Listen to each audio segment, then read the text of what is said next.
I know it's time to go. I know you've seen it all.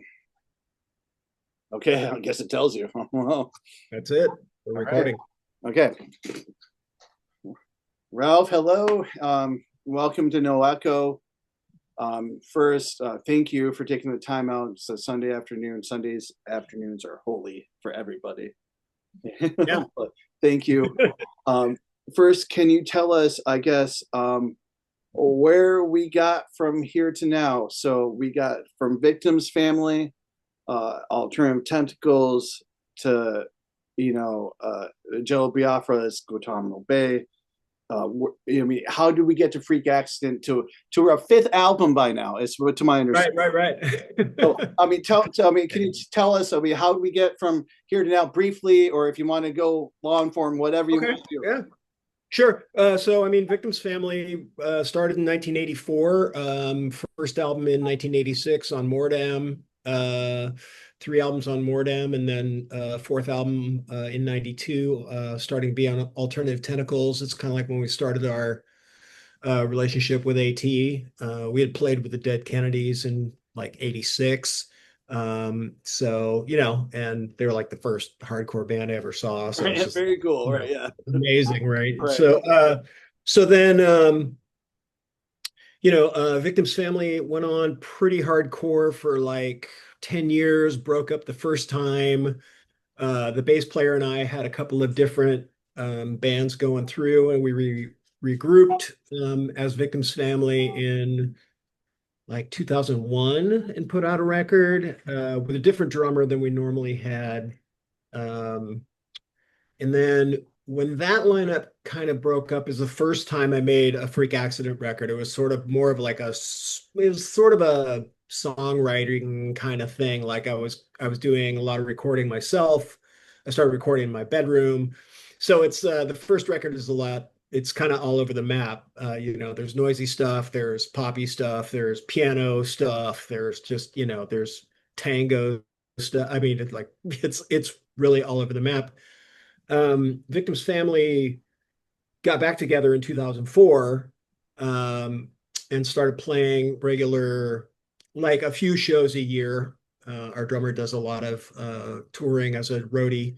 And so it's not really practical for us to play all the time, but, we've played we've played a few shows and sometimes like done small tours and things ever since then.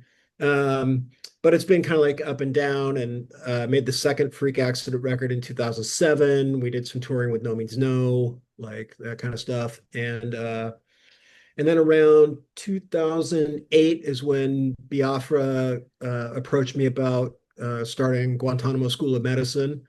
And we were doing some stuff for what was his 50th birthday then.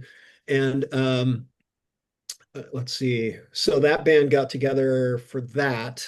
And so then it's always been like everything's been happening sort of concurrently. It's not really like right. Yeah, it's like seeing an old friend. You pick it up where you left off a couple years ago, and you pick right back up to where you were, and everything's great. Absolutely, yeah.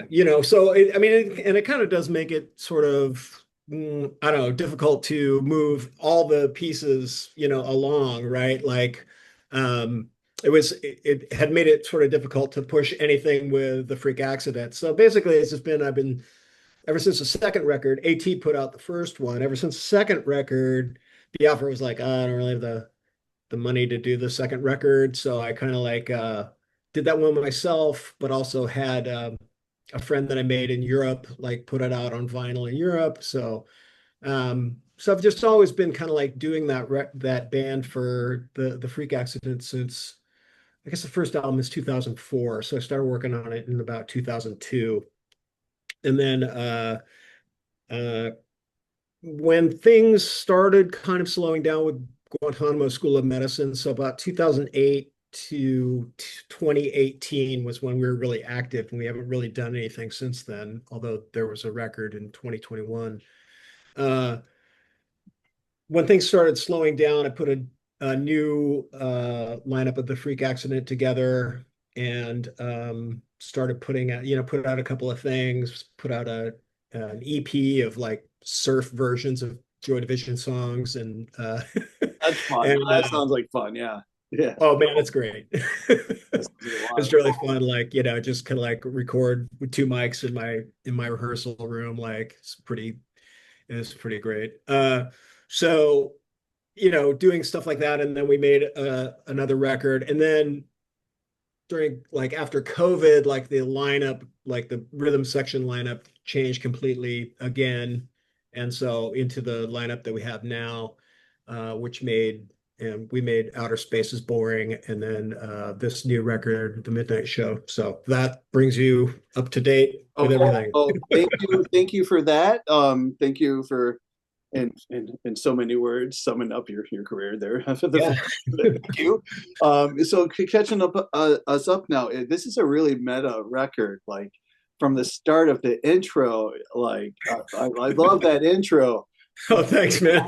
I mean that sets it up, and the first song goes right into exactly what you're talking about. Being a seasoned band, watching young bucks go on for too long, pushing your set back and back further and further when it's last call and it's time to go home. As it is. That's right. That's right. That's right. And yeah, so that's great that that translates. I'm so pleased. No, That intro thing was really funny because I was messing around with overdubs. Because what we do is we go to the studio and record basics and everything, and then I'll just take it back to my rehearsal room where I got a Pro Tools set up and do overdubs that I can do there.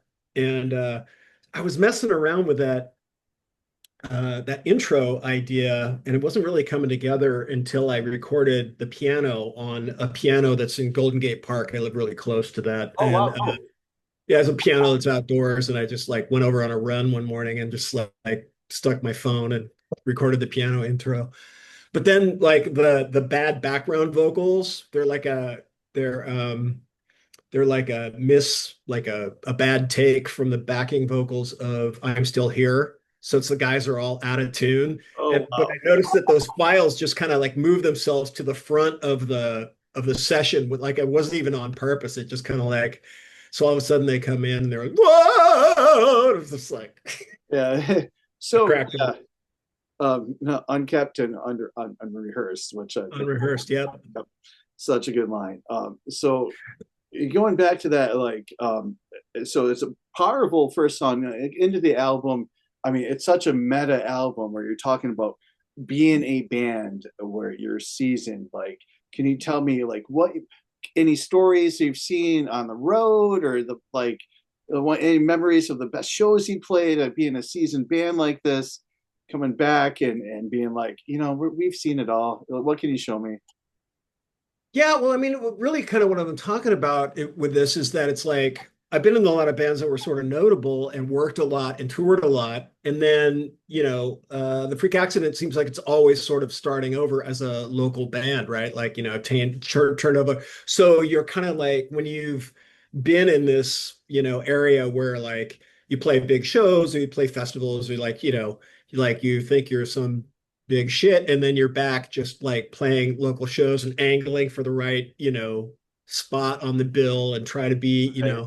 it's like different. Like I had I've been touring since the mid 80s, so I've got like so many ridiculous stories, but I think it's just the idea of being a band that's still working, right? Like, and like I'm this old dude now, but I'm still like slogging it out in these like shows where there's like 50, 60 people, right? Yeah. That's just work of being a musician. And I think that people that are in it really identify with that, Well, I right? mean, exactly. I mean, that's exactly it. When I listen to the songs and when I listen to what they're about and how good they are and how tight they are, they're really tight.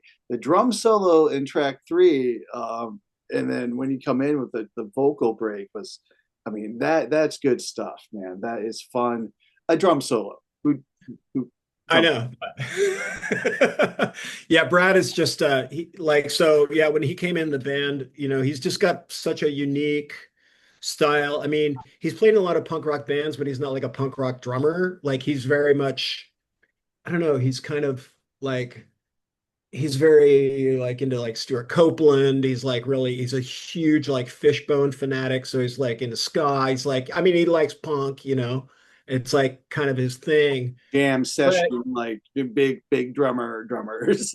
he's just got this kind of like crazy Keith Moon sort of energy to him. And I just, as we were putting these songs together, I was just like, you should just use that, right? Because, there's these conventions that we aren't supposed to do in punk rock or whatever, like, there was like no guitar solos or whatever. And now there's all kinds of guitar solos or whatever. I just think that we were putting that song together too. It's also the way that song Fairy Tales came together it was almost like an afterthought of the song that comes after it, because that song came first, and I was working on that song, and I was like, what this song needs is it needs another song that is also keeps that same like vibe going, Right. like for another 4 minutes. Right, to nail the point across, like Yeah, like well, yeah, just to like keep pushing things like forward because I was trying to make it, one of the problems with me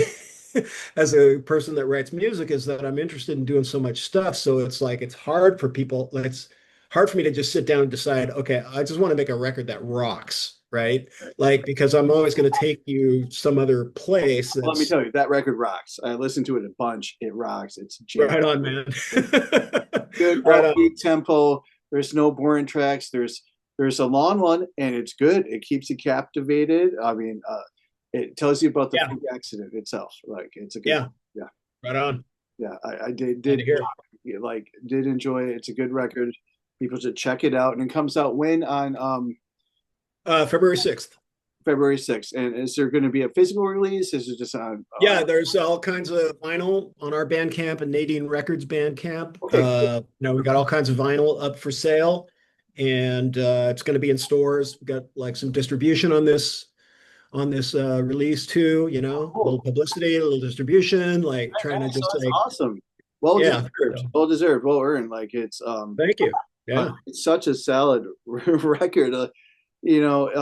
It just the synth wise. I was going to ask you, like, are you guys are a three piece? We're a three piece, yeah. So I mean, I tried not to go too overboard with overdubs on that. Yeah. I was going to ask you about the synth, like especially. Yeah, so I don't actually play like a keyboard synth on that. It's an electro harmonics micro synth. It's a pedal, and that song, like in Fairy Tales, I mean that synth sound comes up a couple times, but in Fairy Tales, the song is played standard, but I play a baritone guitar, which is also tuned like the song's in the key of B and the baritone is tuned to B. So I just was doing harmonics on the baritone through that micro synth thing, and it just gave that. Sounds great. Yeah, no, it's right. Because when it came up with the song, I was what I was hoping to do was do a like a synth bass thing, right? like That very sort of Devo kind of, like that kind of thing, and we could never really make that thing work. But then without it, it's just not that that's a bad thing, but without it, it's just kind of like a standard punk rock kind of thing. And I wanted to do something to take it outside. It sounds great. I mean, it works. Yeah, it works great. Yeah, so I use that one in the gill transplant too. It's actually just it's a sound I've used a lot since I've got like my second one of those pedals, but the first one I got was in like 2000, and I used it on Victims Family's record, Apocalypse. It's all over the Jello stuff. If you've heard the Brown Lipstick Parade, that song, that's on, I forget which one of our records it's on. I think it's on White People and Damage Done. And yeah, it's kind of like this weird, like heavy synth kind of almost trombone kind of sound. It's wild, and it sounds like you need another person and keyboard player to do it. So that's awesome. So, well, yeah, maybe we will eventually, Right. I mean, it's good that you can travel light, but with the three. Yeah. I don't always think people will miss anything, like when they see it live. That's the thing, is because I tried not to go too overboard with the overdubs. In fact, I tried to make sure on this record I was just kind of getting like really bored of just, you know, overdubbing. Like I just want to kind of like accentuate. And also I thought that the live tracks that we did were really solid.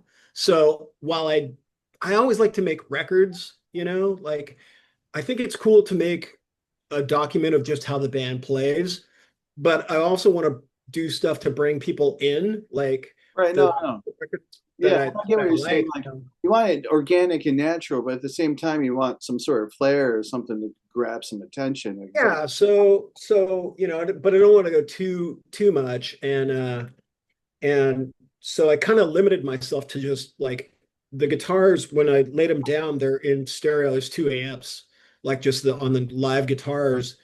But when I did overdubs, I limited myself to only one track, one mono track of overdubs on all the Okay. songs. Yeah, except for the ones where we threw like noises in. So I mean, that's easy to keep track of. I mean, like, right. yeah, Yeah. So, yeah, great. totally. But the record's great. I understand you have a record release party like right after the 6th on the 7th. Or, Yep. yep. The seventh, yeah, Petaluma, California. So we talk a little bit about drummers, but being from California, the Bay Area, that scene is so rich with hardcore punk and just rock and For roll. sure. I mean, Yeah. it's so heavy and rich with that. In your experience, I think every musician's problem is finding a drummer. Mm. How do you keep a drummer? How do you do it? Uh, I have It's no like idea. how do you be successful in a I relationship? have no idea. What's I mean, the I think secret it's to just, marriage? I just think, um, yeah, I don't know, man. It's like, It's I luck. think, there's a reason maybe that this band has had such a turnover, right? Like at some point, I mean, I think the bigger question is this, like if you're a band, if you're a musician, like how are you going to deal with um, adversity, right? Like somebody quits, like somebody who's really, integral to what you're doing, decides they got to move on, right? In the case of the freak accident, from the beginning, it's always been like my band. It wasn't like, oh, we're a band. I mean, it was like, it started with me in my bedroom. I got a few friends to play drums on certain tracks and things like that. And then people have come in and been part of the live band and then become part of like the recording band. But people have exited and left. And at some point, I found myself like I had to not get all devastated every time someone, decided they needed to do something else. I Right. needed to not take it so Personal. personally, Yeah. whether it's like bass player, you know what I'm saying? Right. Because Yeah. it's like 'cause I want to keep doing it, right? Right. And that was actually my problem earlier with music, really, in my life was like anytime something would go wrong, I would just get depressed for like a couple of years. You know what I mean? A couple of I would years. just get bummed out. Right. And it's just like, and then a couple of years go by and you're like, what the hell am I doing? It's like, I think it's really hard to psych yourself back into like, well, it's not, I don't have to take this thing personally, even if it ends sort of weird with people, which I've had, standoffs with, Right. Well, that's shit where you have to fire your friends and stuff. right. It's I mean, those are relationships, though. I mean, just like yeah, being yeah, like I have a young son who is a budding musician. I try to tell him like band's a relationship. Like you have to be in a relationship with this person. You have to be sure, invested absolutely.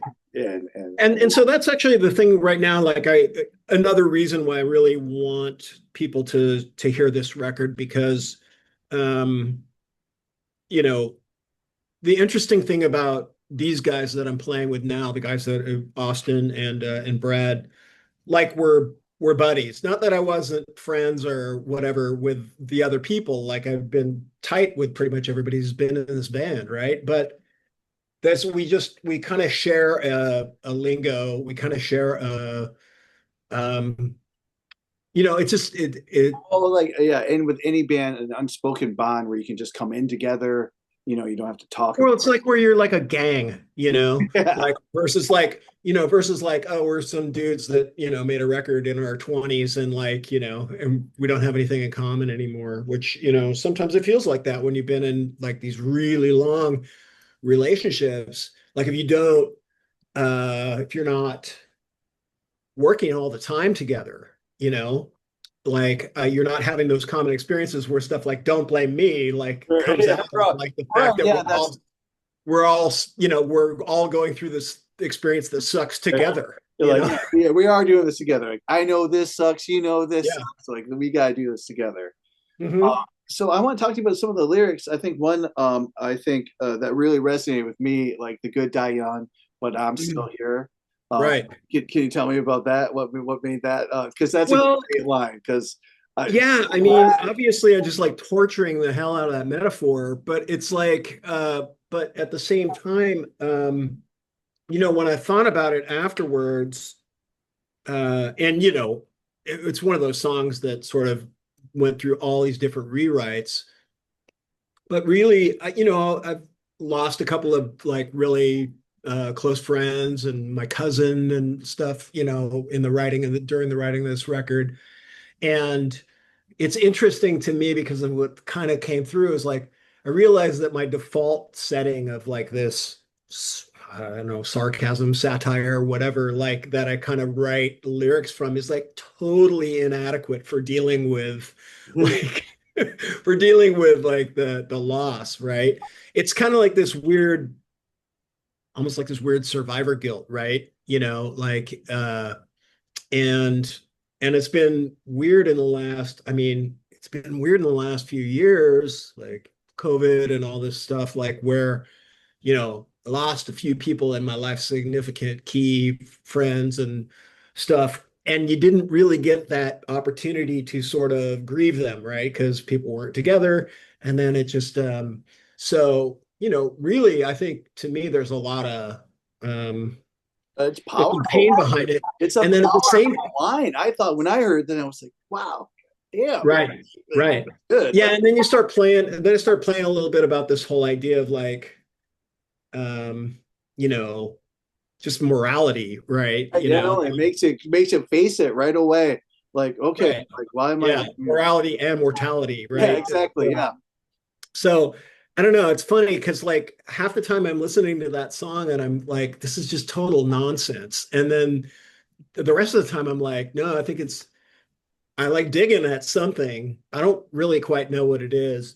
I think to some degree, I sort of let go with some of the stuff about having to have it all really like make sense. Right. No, You no, know? exactly. No, I feel like it's okay not to make sense. It's but basically at the end of Right. the song, like it's Because a lot of times in my life, I've written a lot of like tracts. I've written a lot of, like just, and I've written some like ridiculous stuff too. But I really, I wouldn't say like the stuff is like poetry or anything, but it's like more sort of like letting go of like needing to have some kind of like deeper meaning behind it, you well, know?